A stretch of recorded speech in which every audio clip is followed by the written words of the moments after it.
Hello and welcome students. पेश है AMU and Jamia class 9th test के लिए सैंपल क्वेश्चन पेपर 2। ये सेट 2 है। इससे पहले मैंने सेट 1 बनाया था और उसका सॉल्यूशन भी अपलोड किया है यूट्यूब पे। आप लिंक पे जाके देख सकते हैं। ठीक है, आई लिंक पे, आई बटन पे लिंक दिया हुआ है, उसमें आप जाके सेट 1 का भी सॉल्यूशन देख सकते हैं। सेट 2 का मैंने आंसर डाला था लेकिन उसका सॉल्यूशन नहीं डाला है। ठीक है, उर्दू, हिंदी, इंग्लिश और साइंस का तो सॉल्यूशन सिर्फ आंसर पता चल जाए तो काफ़ी है आपके लिए, लेकिन मैथ का सॉल्यूशन देना ज़रूरी था। ठीक है, इसके लिए हमने एक वीडियो बनाया है जो आप देखेंगे। वो हम लोगों ने, चूंकि लॉकडाउन चल रहा है तो जूम पे हमने जो बच्चे तैयारी कर रहे हैं उनके साथ मिलकर इसको सॉल्व करके उसका वीडियो बनाया है।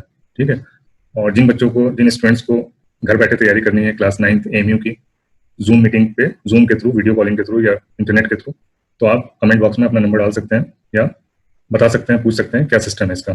ठीक है, तो स्टार्ट करते हैं हम। ये पार्ट फर्स्ट रहेगा। इसमें 15 क्वेश्चन हैं। Question number 55 to question number 70। ठीक है, 70 टू 85 सेकंड पार्ट में आप देख सकते हैं। तो स्टार्ट करते हैं क्वेश्चन नंबर 56 से। ठीक है, ओके, चलो 56 से करेंगे। क्वेश्चन नंबर 56 है, circle of maximum possible size is cut from A square sheet of board. Subsequently, a square of maximum possible size is cut from the resultant circle. What will be the area of final square? इसका क्या मतलब हुआ कि एक circle हमने cut किया, किसमें से? एक स्क्वायर शीट में से। एक स्क्वायर शीट है, ठीक है, उसमें से एक सर्किल कट किया फुल साइज का। ठीक है, और फिर उस सर्किल से एक साइज का स्क्वायर कट किया। स्क्वायर के अंदर से सर्किल, फिर सर्किल के अंदर से स्क्वायर। तो ये जो छोटा वाला स्क्वायर आएगा उसका एरिया बड़े वाले स्क्वायर से का क्या होगा? हाफ होगा। क्या होगा? क्या होगा? half of the previous one.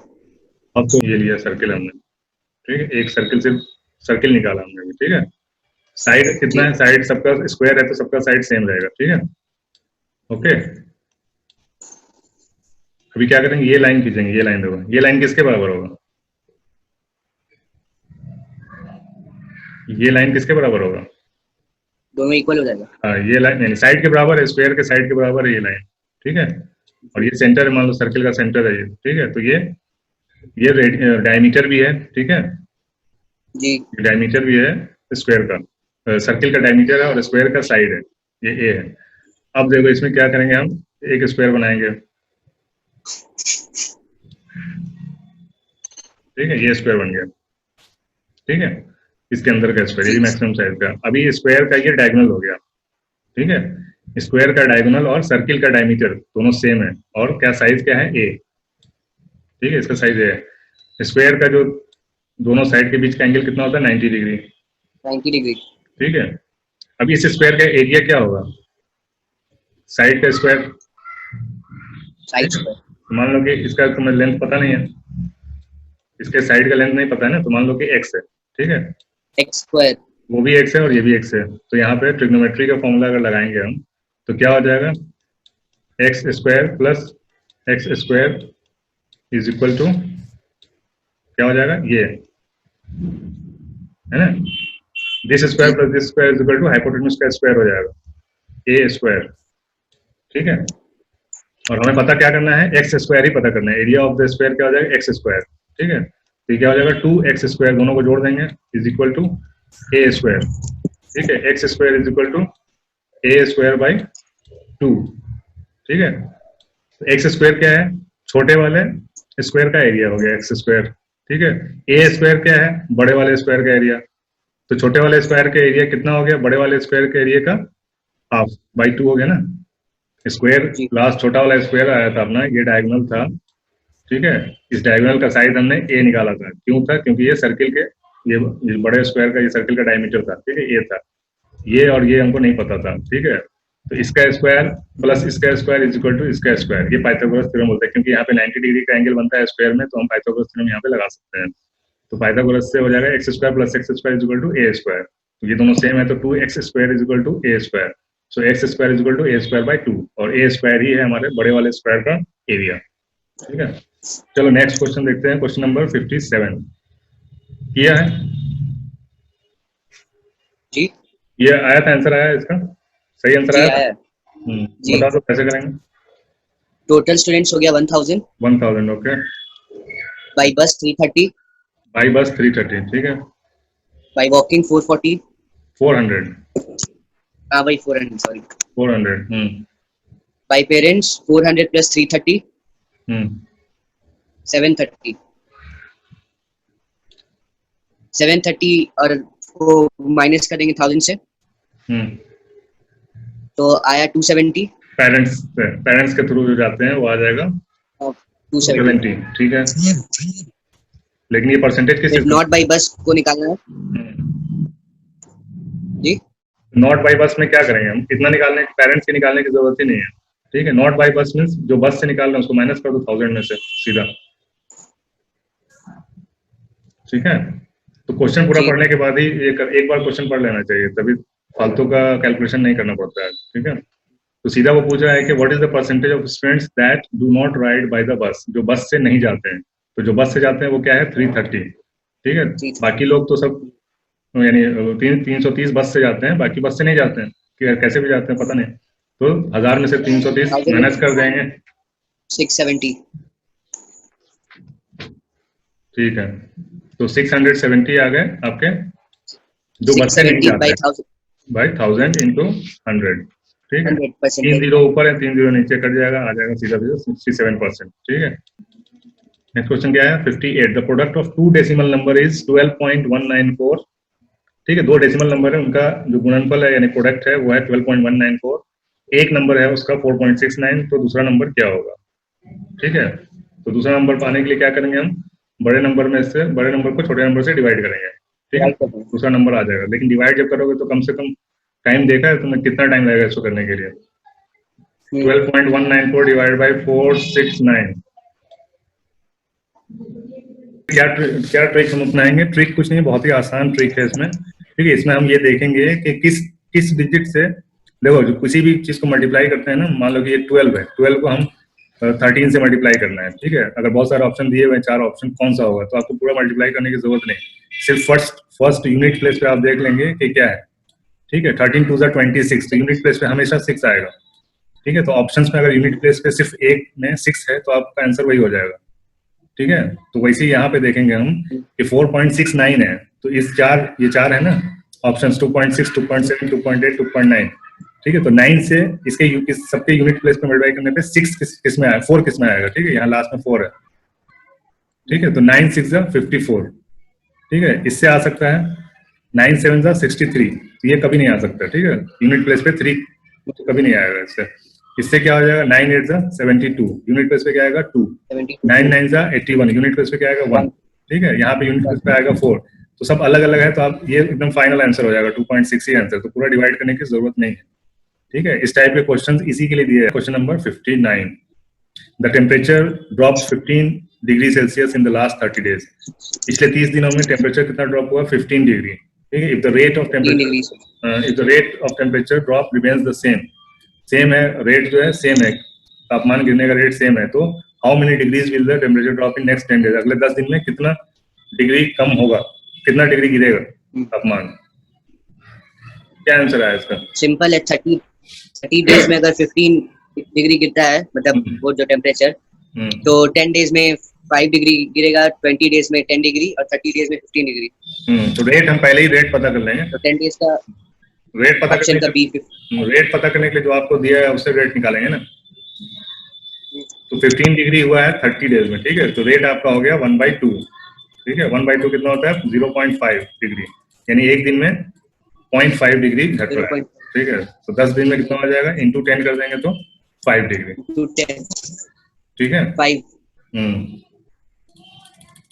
अभी नेक्स्ट देखेंगे हम जी, ठीक है। नेक्स्ट क्वेश्चन क्या है 60, क्वेश्चन नंबर 60, इसमें क्या हो जाएगा 5 डिग्री ना, ये आंसर है जी। Question number 60, cost of a dozen pens is ₹180 and cost of 8 ball pens is ₹56।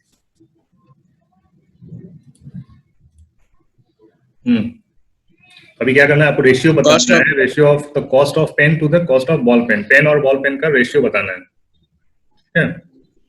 तो जब तक एक पेन का कॉस्ट नहीं पता चलेगा तब तक आप रेशियो नहीं बता सकते हो, ठीक है। या फिर दोनों का सेम यानी 8 बॉल पेन है तो 8 सिंपल पेन का भी रेट मालूम होना चाहिए, तो उससे अच्छा है कि आप एक पेन का रेट निकालो और उसको अपॉन में करके रेशियो बता दो। क्या हो जाएगा रेशियो, पेन का क्या आ जाएगा? 180 है, कॉस्ट ऑफ डजन 1 डजन का 180 है। एक पेन का 180/12 180/12 कितना आ जाएगा? 180/12 कट हो जाएगा, इजीली कट करो।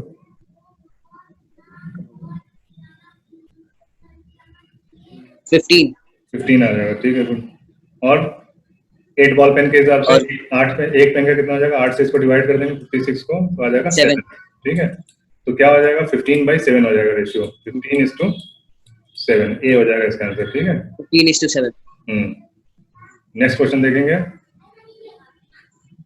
क्वेश्चन नंबर 61, ठीक है। A truck requires 108 liters of diesel for covering a distance of 594 kilometer. How much diesel will be required by the truck to cover a distance of 1650 kilometer? क्या आएगा answer? 1650/594 1650 by 594 by 594 into 108 into 108। तब calculation में तो time लगेगा ना।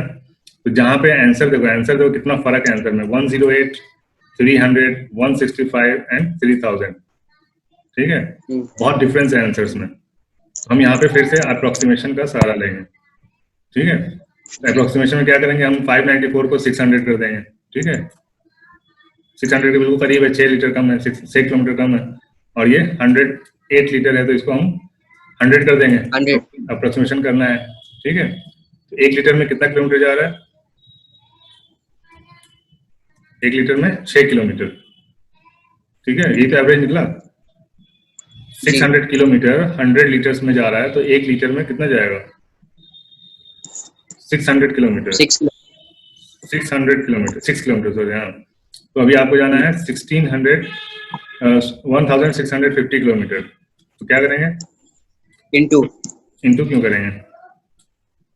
Divide करेंगे उससे। 6 kilometre मतलब 1 लीटर में 6 किलोमीटर जा रहा है, तो 6 से डिवाइड करेंगे तभी तो पता लगेगा कितने लीटर लगेगा, कितना लीटर तेल लगेगा, फ्यूल कितना लीटर लगेगा, डीजल, इसी से पता चलेगा। तो 6 2 12, ठीक है। 4 बचा 45, ठीक है। 275, लेकिन 275 आंसर आपको नहीं मिलेगा। क्यों? क्योंकि हमने अप्रोक्सीमेशन किया है, एग्जैक्ट नहीं निकाला है। तो इसके नजदीक कौन सा है? सबसे नजदीक इसके अप्रॉक्स 300, नजदीक 300, तो आंसर इसका 300 हो जाएगा, ठीक है। नेक्स्ट क्वेश्चन देखिए, क्वेश्चन नंबर 62, ठीक है। इसमें क्या है? The angle of a triangle are in the ratio of 1:2:3, find the values of the angles. क्या हो जाएगा?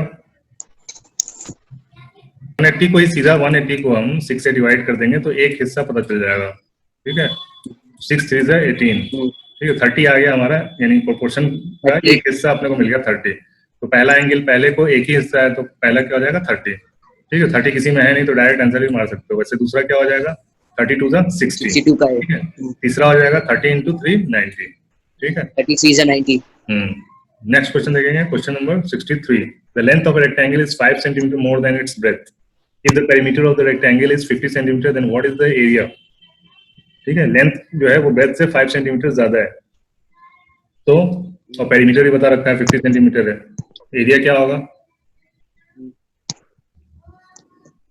इसको इक्वेशन में करके सॉल्व करेंगे। कर लो, इक्वेशन में करके सॉल्व कर बताओ। यहाँ लिखते हैं क्या करना है, कैसे बनेगा इक्वेशन? 150 हम बता रहे हैं अपने 150 इज इक्वल्स टू 150, ये कहाँ से आ गया? इज इक्वल्स टू, ये पेरीमीटर है, 50 है ना पेरीमीटर, 150 का है। The length of perimeter of rectangle is 50 centimetre. 50 is equals to 50 is equal to 2 into 2 into bracket में 5 plus 5 plus x plus x x plus x। x। क्यों इसको थोड़ा डिटेलिंग कर, तो ब्रैकेट में जो है x के, क्योंकि देखिए हम लोग ब्रेथ को मान लिए x, और क्योंकि लेंथ 5 ज्यादा है तो ब्रेथ x प्लस 5 हो जाएगा। Okay good. और ये फॉर्मूला है 2 into लेंथ प्लस ब्रेथ, ये पेरीमीटर का फॉर्मूला है ये पूरा, ठीक है। अब इसको सॉल्व कर लेंगे हम, क्या आ जाएगा? 50 is equals to 10 plus 2x plus 2x यानी कि 4x। तो x इज इक्वल टू क्या हो जाएगा 50 minus 10 40 50 minus 10 is divided equals to by 4x. 4 is equal to 10 यानी ब्रेथ आ गया आपका 10 तो लेंथ क्या हो जाएगा 10. 15 ठीक है तो लेंथ इंटू ब्रेथ क्या हो जाएगा 15 इंटू 10 150 स्क्वायर सेंटीमीटर ये हो जाएगा आपका Area is equals to 150 centimeter square. Prime number is there क्या एलसीएम दो प्राइम नंबर का एलसीएम क्या होता है उन दोनों का सम होता है प्रोडक्ट होता है डिफरेंस होता है नन ऑफ दिस होता है Product होता है. क्योंकि एलसीएम निकालते हैं हम किसी भी नंबर का तो उसके फैक्टर्स को हम उसके फैक्टर्स से मल्टीप्लाई करते हैं तो इसका चूंकि कोई फैक्टर होता नहीं है इसलिए डायरेक्ट प्राइम नंबर का कोई फैक्टर नहीं होता प्राइम नंबर के कितने फैक्टर होते हैं 2. 1 or number itself. Okay very good ठीक है प्राइम नंबर के दो फैक्टर होते हैं तो खुद या फिर 1 तो 1 से मल्टीप्लाई करने का कोई मतलब नहीं होता है तो खुद से ही दोनों के सेल्फ से मल्टीप्लाई कर देते हैं तो प्रोडक्ट आता है हमारा उनका LCM very good question number 65 the ratio of income to the expenditure of Radha is 7:5 if she saves ₹2000 per month what is her annual income confuse करने के लिए है ये ठीक है तो एनुअल को अभी भूल जाओ अभी हम सिर्फ इनकम देखेंगे ठीक है मान लिया कि उसका मंथली इनकम है x ठीक है x को हमने 7 पार्ट में डिवाइड कर दिया x/7 x/7. ध्यान दो पहले इधर लिखना बाद में ठीक है x/7 ठीक है x को 7 हिस्से में बांट दिया ठीक है उसमें से 2 हिस्सा लेना है तो हम क्या करेंगे 2 से हम गुना कर देते हैं तभी 2/7 x. इनकम को 7 हिस्से में बांट दिया और उसमें से 2 हिस्सा ले लिया वो किसके बराबर हो जाएगा वो सेविंग के बराबर हो जाएगा सेविंग कितना बता रखा है 2000 रुपीज 2000. ठीक है यहाँ पे अगर उसने एक्सपेंडिचर बताया होता तो हम किससे मल्टीप्लाई करते 2 से 5 से करते और जो भी एक्सपेंडिचर बताया होता तो यहाँ पे लिखते 2000 की जगह पे तो अब ये x जो आया x इज इक्वल टू क्या आ गया 7000 ठीक है तो 7000 क्या आया हमारा मंथली इनकम आया मंथली इनकम ही तो माना था ना यहाँ पे x को मंथली इनकम 7000 हो गया 2000 वो बचाती है और 5000 खर्च करती है अब आपको बताना है कि एनुअल इनकम कितना है तो एनुअल क्या होता है 12 एक महीने में 7000 कमाती है इनकम है तो 7 into 7000 into 12 हाँ 84000 आ जाएगा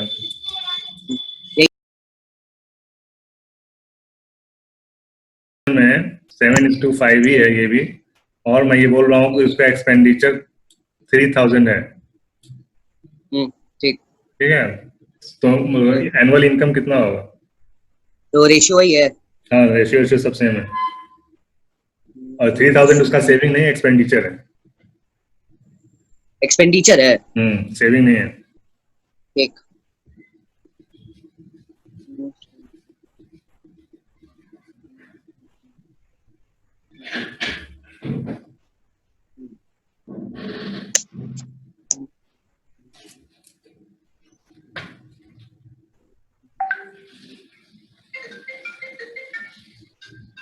50,400. Question है, area 66. If the area of an equilateral triangle is 64√3 square centimeter, ये √3 है square centimeter, then the side of the triangle is, ठीक है? अगर इक्विलेटरल ट्राइंगल का एरिया ये दे रखा है, अगर ये है, तो फिर उसके ट्राइंगल का साइड्स बताना है. इक्विलेटरल ट्राइंगल में सारे साइड्स बराबर होते हैं, ठीक है?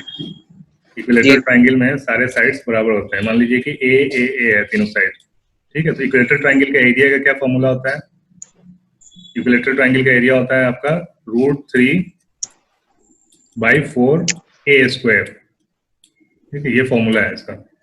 इसमें ए क्या है? साइड. ए साइड है. ये इक्वल टू दे रखा है इसने, कितना है? 64√3. ठीक है, इसमें ए आपको निकाल लेना है. ए क्या होगा? सॉल्व कर सकते हैं इसको. ये 3 स्क्वायर है ऊपर. a². 3 कहाँ है? वो 3 का स्क्वायर रूट क्या लिखा है वहाँ पे? √3. हाँ, √3/4 a² फॉर्मूला है इसका.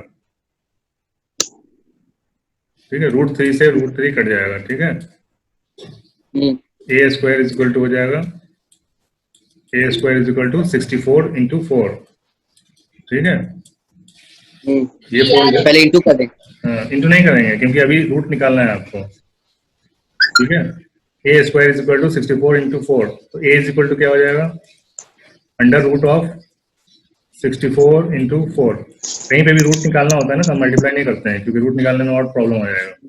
तो 64 किसका स्क्वायर है? 8 का, ठीक है।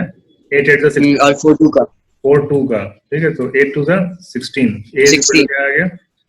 16 सेंटीमीटर जो भी है। ठीक है, A option C. Option C, ठीक है, 16 सेंटीमीटर। नेक्स्ट क्वेश्चन देखेंगे, question number 67। 2 years ago I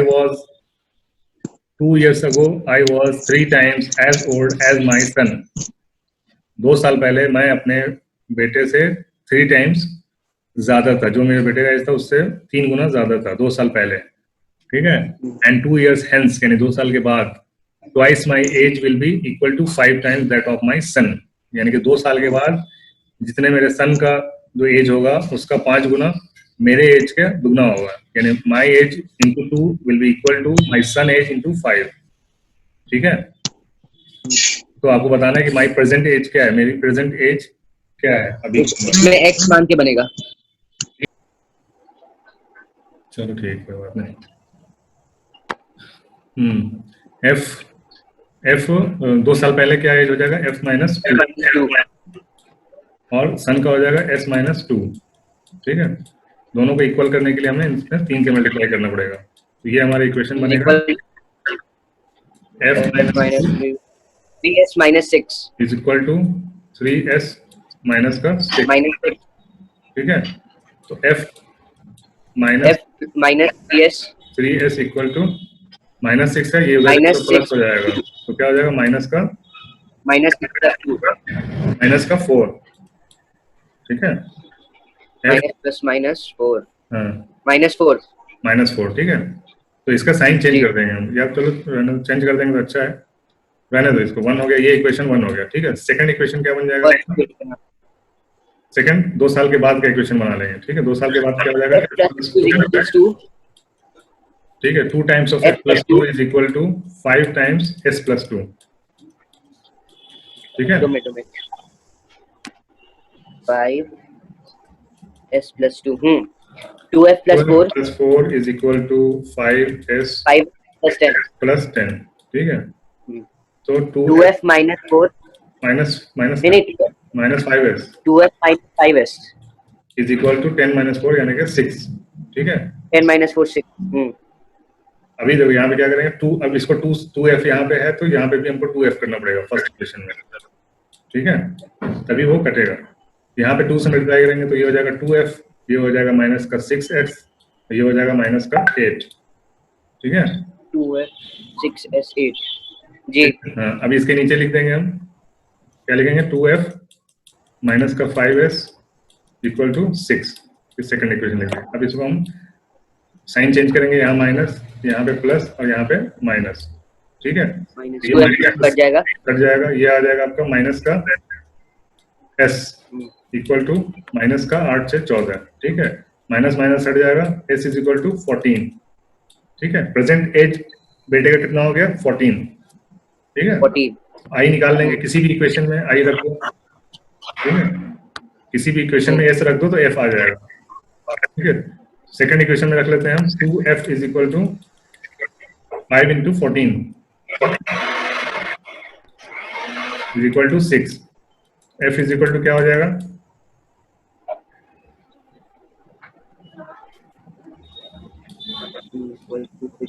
6 minus f is equals to 6 minus 14, ठीक है। सुनो ना, ये भी करने की जरूरत नहीं है, शॉर्टकट है। ये आ गया ना, बच्चे का एज आ गया ना, बच्चे का एज 14 है, तो 2 साल पहले कितना होगा? 12। फादर का कितना होगा 2 साल पहले? 12 into 3 36। तो अभी कितना हो जाएगा फादर का? 36 plus 2 38 आ गया? तो करने की जरूरत नहीं है, ठीक है, इतना लिखने की जरूरत नहीं है। आंसर आपका आ जाएगा, A's income is 25% more than B's income. B's income in terms of A's income is, ठीक है। अगर A का इनकम 25% ज्यादा है B से, तो B का इनकम बताना है आपको A के इनकम से कितना परसेंट कम है, ठीक है। तो इसके लिए जरूरी है हम लोग 100 ही लें। जरूरी है हम लोग 100 लें। हाँ परसेंट नहीं, कुछ भी ले सकते हो, लेकिन 100 लोगे तो इजी होगा ना परसेंट निकालना। तो इस टाइप के क्वेश्चंस के लिए क्या करते हैं हम, इस टाइप के क्वेश्चंस के लिए हम बी का इनकम 100 मान लेते हैं। 100 इसलिए मानते हैं क्योंकि हमें कैलकुलेशन में Take इजी में होगा। ठीक है, कैलकुलेशन में इजी होगा। ठीक है, कुछ भी मान के आप कर सकते हो, लेकिन अगर आप 100 की जगह पे 200, 300 या 10 मानते हो तो उसका फिर X मान के 25%। X मान के एक्स में तो और दिक्कत होगा। डिजिट तो इसलिए मानते हैं ना कि हमेशा फटाफट कैलकुलेशन हो जाता है। एक्स मान के करेंगे तो और ज्यादा टाइम लगेगा कैलकुलेट करने में। ठीक है, जो मेरे शॉर्टकट्स हैं, अभी जो शॉर्टकट का एक वीडियो डाला है उसमें देखा होगा ना, डिजिट मान के 10 और 20 मान के करते हैं रेक्टेंगल का परसेंटेज। कि 10 उसका लेंथ और 20 उसका। इजी हो जाता है उससे। तो यहाँ पे भी हम 100 मान के करेंगे, तो अगर डी का 100 है तो ए का हो जाएगा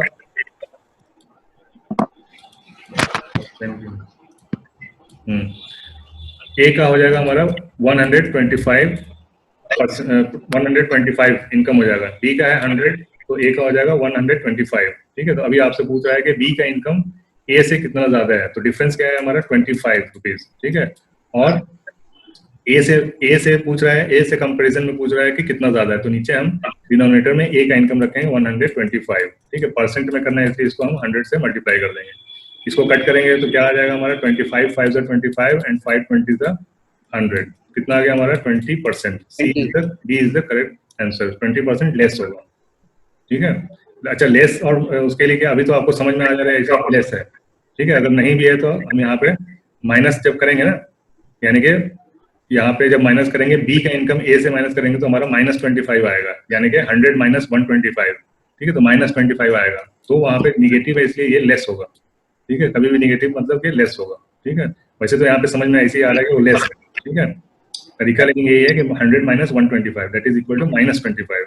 ठीक है, उम्मीद करता हूँ समझ में आ रहा होगा क्वेश्चन। क्वेश्चन नंबर 69 देखते हैं। ठीक है, क्वेश्चन नंबर 69 में हमारा The number of times a particular observation occurs in a given is called its frequency होगा इसका answer. The number of times a particular observation occurs in a given is called its। ठीक है, given के बाद यहाँ given data होगा, given data यहाँ पे स्टूडेंट है, गिवन डेटा। तो डेटा अगर दिया हुआ है उसमें कितने बार कौन सा डेटा आया है उसको हम फ्रीक्वेंसी बोलते हैं। ठीक है, it is called frequency. Range क्या होता है, मोड भी हो सकता है, ए बी और बी भी। नहीं, मोड नहीं होगा। मोड तो होता है जो मैक्सिमम, मोड भी यही होता है कि सबसे ज्यादा कौन सा नंबर आया। हाँ, तो mode is the maximum frequency. Mode is not frequency, mode is the maximum frequency. whichever data is maximum in frequency that is called mode। ठीक है, कितनी बार आया है वो फ्रीक्वेंसी कहलाता है, और जो कौन सा डेटा कितनी ज्यादा, सबसे ज्यादा बार जो डेटा आता है वो मोड कहलाता है। ठीक है, मोड नहीं होगा यहाँ पे आंसर। मैक्सिमम फ्रीक्वेंसी को मोड कहते हैं। Mode is equal to maximum frequency of any data. ठीक है, क्वेश्चन नंबर 70 देखेंगे। By selling 33 metre of cloth Raja losses an amount equal to the selling price of 3 metre cloth, find the gain और loss. भाई loss हो रहा है तो loss ही आएगा, गेन लॉस का लॉस ही आएगा इसमें। ठीक है, तो कितना लॉस होगा इसमें 100 मान के बनाना पड़ेगा। इसमें 100 कैसे मानोगे? 100 मान के 100 कैसे मानोगे? तो क्या इसमें देखो क्या है फॉर्मूला, क्या होता है इसका परसेंटेज का, लॉस परसेंट का क्या, लॉस का क्या फॉर्मूला होता है? What is loss? Loss by CP into 100। Loss क्या है? लॉस बाय सीपी, लॉस क्या है? लॉस है amount price of 3 metre cloth. नहीं, हाँ यहाँ पे है, लेकिन लॉस होता क्या है ये पूछ रहा हूँ। लॉस होता क्या है? लॉस इज इक्वल टू क्या होता है? Selling price CP minus SP minus CP. नहीं, सीपी माइनस एसपी, तभी तो लॉस होगा। कॉस्ट प्राइस ज्यादा रहता है ना, सेलिंग प्राइस कम होगा तभी लॉस मिलेगा। तो CP minus SP, minus SP. ठीक है, तो यहाँ पे क्या बोल रहा है क्वेश्चन में कि 30 मीटर क्लॉथ बेचने पे, ठीक है, तो उसको लॉस होता है वो 3 मीटर का जो सेलिंग प्राइस है, 3 मीटर कपड़े का जो सेलिंग प्राइस है वही लॉस होता है 33 मीटर के क्लॉथ को बेचने पे। ठीक है, तो कॉस्ट प्राइस मान लीजिए कि 1 मीटर का कॉस्ट प्राइस क्या है, मान लो x। ठीक है, 1 मीटर का cost price x, selling price SP. ठीक है, तो 33 मीटर का सेलिंग प्राइस कितना हो जाएगा? 33x। ठीक है, और 3 मीटर का सेलिंग प्राइस क्या हो जाएगा? 3x। ठीक है, लॉस क्या आ जाएगा? 33x minus 3x। कैसे? कॉस्ट प्राइस कहाँ निकला है तुम्हारा अभी? लॉस तो ये है ना तुम्हारा, selling price of 3 metre is loss, ठीक है। लॉस मालूम है ना अपने को, लॉस कितना हुआ है, 3 मीटर का जो सेलिंग प्राइस है वही तो लॉस है, हम्म, और सेलिंग प्राइस है, टोटल कपड़े का सेलिंग प्राइस है 3x, ठीक है। तो यहाँ पे कॉस्ट प्राइस हमें क्या है? हमने सेलिंग प्राइस 1 मीटर का सेलिंग प्राइस निकाला, माना है x, ठीक है। x। तो 3 मीटर का सेलिंग प्राइस कितना हो जाएगा, किलो नहीं ज्यादा, 3x। किलो नहीं कैमरा, हाँ 3x 3x, और 33 मीटर का सेलिंग प्राइस हो जाएगा 33x, ठीक है। जी। जो 3x है, 3 मीटर का जो सेलिंग प्राइस है उतना ही तो लॉस हो रहा है उसको, हम्म, ठीक है।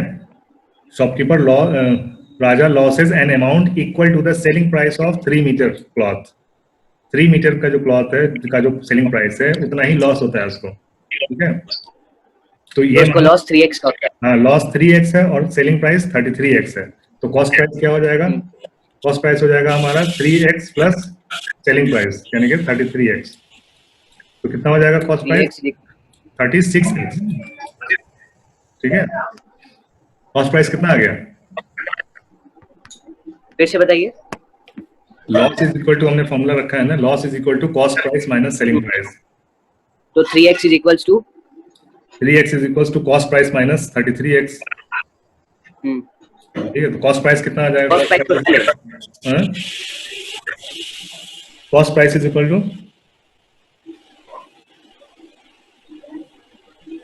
Hello, cost price is equal to क्या आ जाएगा, तो क्या माने कॉस्ट प्राइस को, मानना क्या है, यहाँ से निकालो ना फॉर्मूले से, माइनस 33x 36x।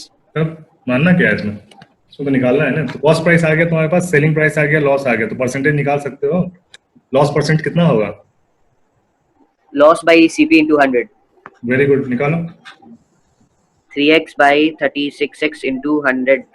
3 1 जा 3, 3 2 जा 36,